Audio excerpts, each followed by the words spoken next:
We've had a couple of weeks of rain. Our garden has really taken off. Things are getting big, and when things start to grow big, they start to flop over. Like this salvia here, for example, it's gotten a little bit big, it's hanging over the path, and that's what we wanted to show you today, how we stake our plants, how we keep our big perennials from flopping over, and how we do it without any metal. We do it with just things that we can find in the forest. So we have this stouter salvia here we like that it falls a little bit to the edge, but not that much. So what we use just bamboo sticks, or like Alan said, we go to the forest with our son and then take home some sticks. And these smaller thin ones I just cut in half here, because this one doesn't need so much. And what we then normally do, we make kind of like a little cross here, so they kind of stay, but also a little bit hidden. You don't want to have like sticks showing too much. And what we also have, if we have perennials that we know fall, we'll do it way earlier. So we just put one in like sideways there, and then kind of make the other one go behind it. I'll just show you here like this, so they're leaning against each other, and then you can play around with how out you want it. Let's see what that does. And there you go. And I might put another cross there, but then you really don't see it, and it's just covered. And the bigger ones here we use also at the delphiniums over here. We have some that also is a bit tall, so we also make the same across with these bigger ones here. Well, let's go show that. Let's show what we do with some of these bigger ones. Okay. So one plant done.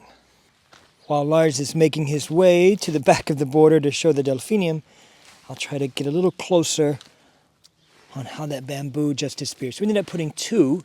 So there's the second one, so there's the first X, and there's the second X. And now this plant is in a good position right there on the front of the border. Now we're over. Lars is trekking through the garden to the delphiniums. Whoa! They're doing really well as well. We've got white, we've got that beautiful purple, the lupins are coming in, but these plants are known for falling over. So here we also have, because we had a bit of a rain the last few days, so we have one here we already started to stake. I might push it a little bit more so you don't really see the sticks. But what you also do with these delphiniums, we plant them kind of in a bigger group together here, both with the black knight and then the pure white ones here, but we still have some here that tend to fall, and we want them up here. Another thing, before well, you can go ahead and start a little bit, Lars, but we do plant really closely together. A lot of people have asked about that. You can see we have, you know, the spoil balancing, we have so many things really, really tight together, and that does help our plants not fall. But yeah, after so much rain, and we do get a lot of wind here off the coast, so let me pause and sneak in there, Lars, and I'll get a little closer. Okay. We have this one that kind of fell to the fence over here, so this one I'll also try and maybe just give one stake. Sometimes I just play around with it so it kind of doesn't fall, and then I'll come and do like this one here, and we might need to break it a bit, but these one I don't mind having, you know, sticks from nature showing a little bit, but then I again try to do, the soil should be, if it's not too bad of a stick, be easy to push in the ground, and it has kind of from nature small kind of hooks. You can make it even just use one. There you go, and then it really sticks there. I don't think it needs two.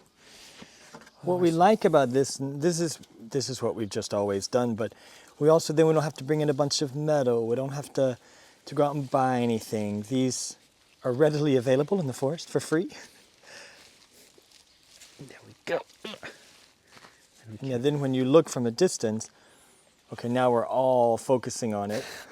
Can you find the stick? So it looks really obvious, but from a distance, you wait. You won't even be able to know. And things are growing in and around it. And what you can do, you could also chop it further down, break it a little bit so it comes even lower to the, so it starts at the stem lower down. The same with this one, I could gradually move it more down so you wouldn't see the stem there. But the idea is that where these two sticks are making that X, where they're touching, that's what's holding the plant up.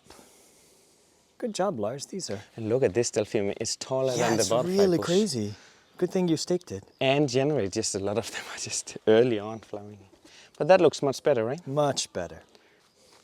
See, I told you can't even see it. Totally blends in with the background. So there you have it. That's a quick and easy, very affordable way to stake your taller perennials. So Thank you. Oh, sorry. Thank you for watching. Hey, I was going to say thank you. Thank you for watching.